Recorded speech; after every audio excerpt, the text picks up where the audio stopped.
has challenged world leaders to do everything within their powers to keep ISIL and other terrorist groups from ever getting their hands on not only nuclear, but any weapons of mass destruction in the best interest of humanity.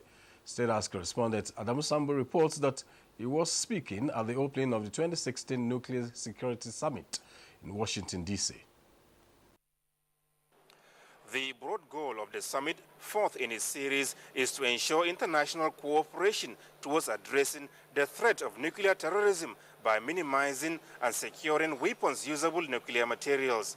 This, according to President Barack Obama, who initiated the summit in 2010, is to prevent the illicit acquisition of nuclear materials by non-state actors such as terrorist groups and smugglers. He told the world leaders, including President Muhammadu Buhari, that if any terrorist networks succeed in getting their hands on a nuclear device, the consequences for the world would be catastrophic. If these madmen ever got their hands on a nuclear bomb or nuclear material, they most certainly would use it to kill as many innocent people as possible.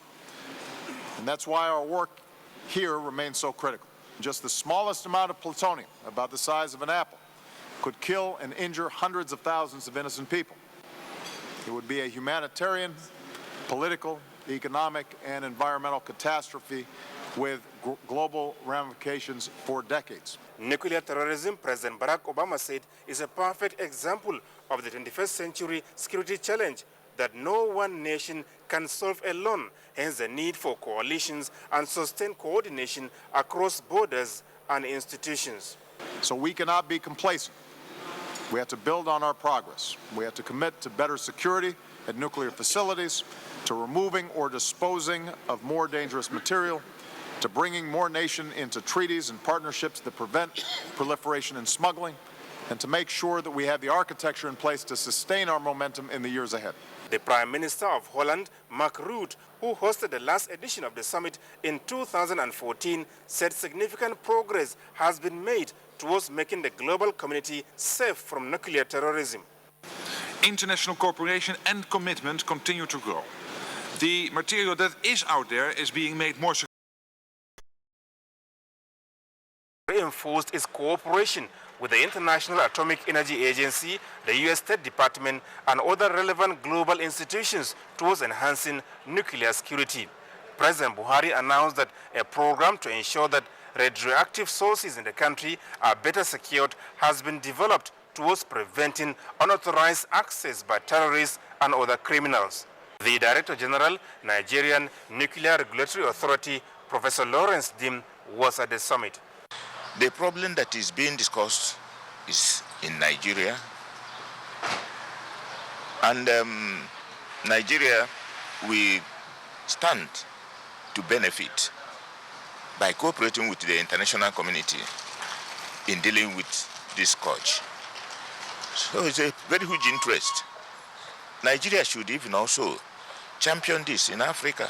Participants at the summit are expected to endorse plans towards strengthening and enduring international institutions and initiatives that support nuclear security for global peace. From Washington, D.C., Adamu Sambo, NTA News. Away from the Nuclear Security Summit, as Nigeria joins the rest of the world to commemorate this year's Autism Awareness Day, marked on the 2nd of April, medical experts say early diagnosis is critical to achieving results in the management of the disorder. This was during an Autism Awareness Roadshow organized by various autism centers in Abuja to raise awareness on the disorder and impact on individuals and families. Justin Bemley reports. It's a neurodevelopmental disorder, meaning that the brain does not develop in the normal way. It is characterized by impaired social interaction, verbal and non-verbal communication, restricted and repetitive behavior.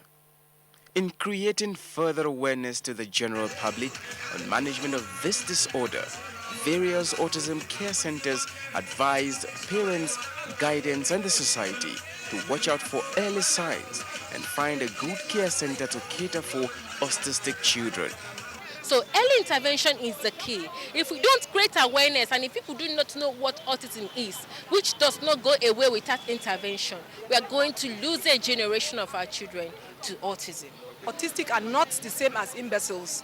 It's society that sometimes label them as imbeciles because they cannot understand the problem of this child. That these children can be helped. They can be helped. Come out. If you have a child like that, don't hide the child. They say autistic children often turn out to be geniuses when they are given. People slept here, I slept here, I had to buy fuel. You can imagine when I'm living here, and so it is pathetic. Exactly, we are having adequate supply of product. We do get maybe 8 to 10 trucks every day. Yeah, that's fine. We're getting adequate supply coming through. So it's not a problem at all. In the midst of all this, there are fears among buyers that the price of the product may increase. But some operators told me that they still maintain the official price. No, I'm not aware that there is no any information from NPC that there is increase in the price. 86 naira per liter.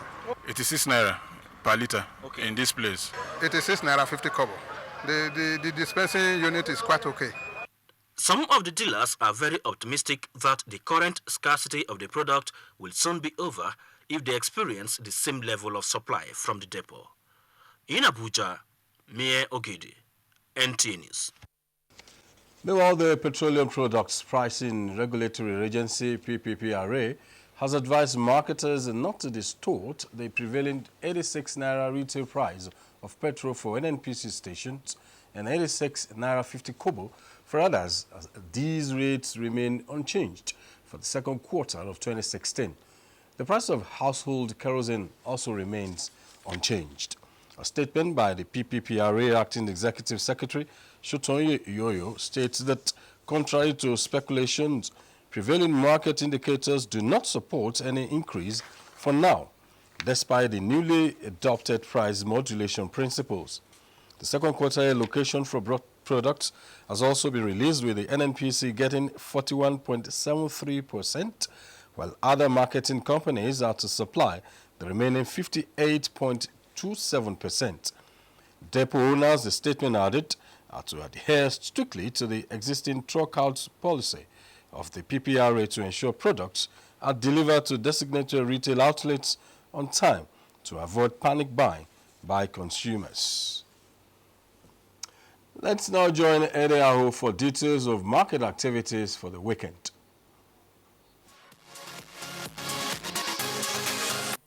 It was a 4-day trading week due to the public holiday to commemorate the Easter celebrations, and so a turnover of 1.552 billion shares worth 10.453 billion naira in 14,994 deals were traded this week by investors on the floor of the exchange, in contrast to a total of 11.907 billion shares valued at 18.338 billion naira that exchanged hands last week in 19,508 deals. The financial services industry led the activity chart with 1.187 billion shares valued at 7.298 billion naira traded in 10,457 deals. 22 equities appreciated in prices during the week, higher than 20 equities of the previous week. 38 equities appreciated in prices, lower than 41 equities of the previous week, while 129 equities remained unchanged, higher than 120 of the bulletin, the Week in Review. I am Justin Bem-Unyin. We begin with the Nuclear Energy Summit in Washington, D.C. The 4th Nuclear Energy Summit opened this week. The event is an opportunity to raise awareness of the risk of nuclear terrorism and to secure weapons usable materials, civilian environment.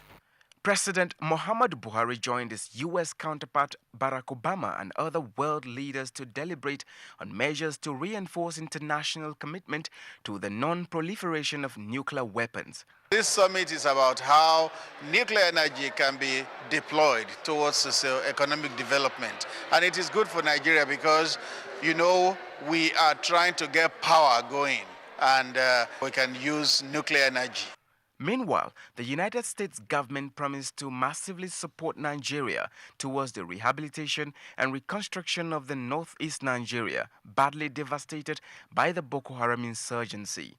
The U.S. Secretary of State, John Kerry, who made the pledge at the bilateral meeting with President Muhammadu Buhari, still in Washington, D.C., also promised greater U.S. participation in Nigeria's efforts at the recovery of looted funds stashed abroad.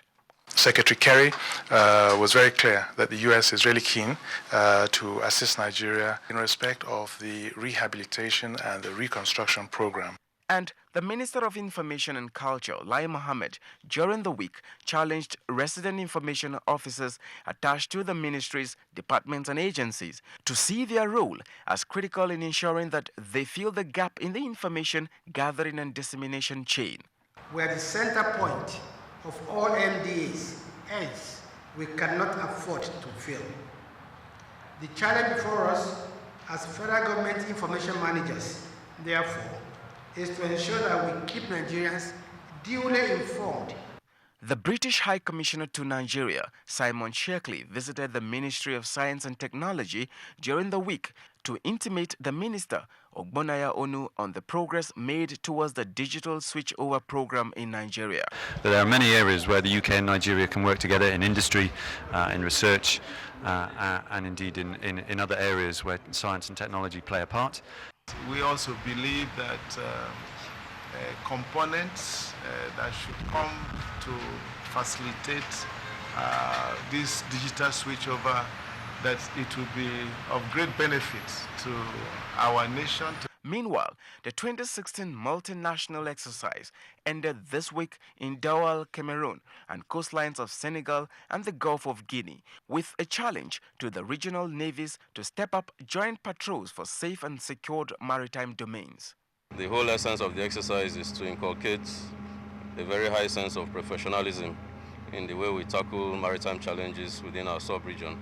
From the agricultural sector was a report that the Nigerian government planned to establish what it terms pasture production centers as part of measures to address farmers and herdsmen conflict, which has become a major security concern in recent times. Hybrid grass seeds will be imported to develop the production centers where animal feeds will be produced and processed to stop roaming. We are going to grass up the north first and the rest of the country, and I'm talking of special grasses for feeding cattle. On education, the Ministry of Education this week embarked on teachers' training as part of efforts to boost the standard of education in Nigeria and enhance academic performance of students across Nigeria. The coordinator of the capacity building disclosed that the training started with English and mathematics teachers in federal government colleges of Nigeria. Part of it is to also improve the teachers' capacity to motivate students' learning.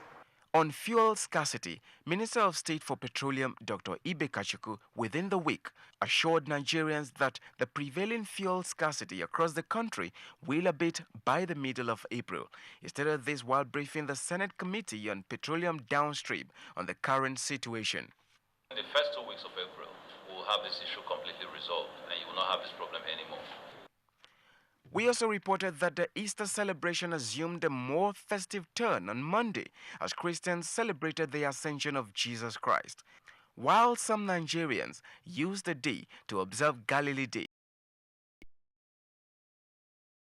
To do things in a way that will contribute to building a different country, and that means innovation and enterprise. Entrepreneurship is the driver, but you do that by regenerating your resources. The choice of the topic and that of the resource persons was a conscious decision born out of the willingness to confront the major anxiety of our time. The anxiety of unemployment, the anxiety of unskilled labor force. Vice Chancellor of the University, Professor Cyril Asabaka says the institution is committed to producing graduates that would become employers of labor rather than job seekers. The research park will be the core, will be central to development of this part of this country and the nation at large. In Owerri, Kingsley Ononiwu, NTA News. The acting general officer commanding 7th Division of the Nigerian Army, Brigadier General Victor Ezogu, has commended the efforts of troops of 3 Battalion in clearing remnants of Boko Haram terrorists. He gave the commendation during a visit to Kalabage, one of the towns recaptured by troops. Correspondent Maimuna Garba reports. General Ezogu said the bravery and courage of officers and soldiers of 3 Battalion Gamborungala led to the capture of Alagarno and surrounding areas within a couple of days after their deployment into Operation Lafia Doli. He assured that logistics and operational support will be adequately provided from the division. The commanding officer 3 Battalion had earlier briefed the GOC on achievements in the general mission area. General Ezogu was also at headquarters of 22 Brigade Dikwa, where the commander, Brigadier General Benjamin Sawyer, briefed the GOC on operations in the general